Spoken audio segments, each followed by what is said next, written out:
Hello everyone, welcome to How to Solver. Today in this video, I'm gonna show you how to change desktop icon in laptop. Before starting the video, please subscribe to How to Solver.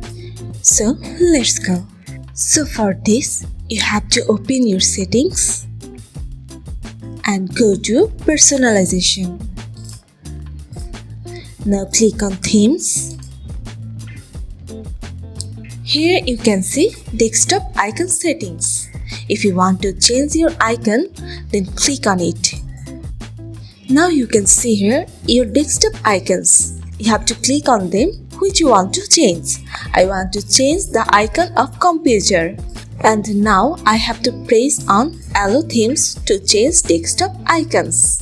Now click on change icon. Here you can see a list of icons. You can choose whatever you like.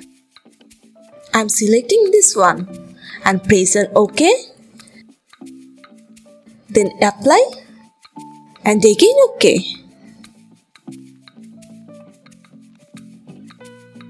So you can see here my desktop icon has been changed.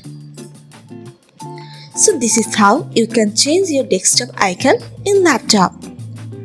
So guys, that's it. You can do this. I think this video is very helpful to you. If it was, then give a thumbs up and hit the subscribe button. And thanks for watching.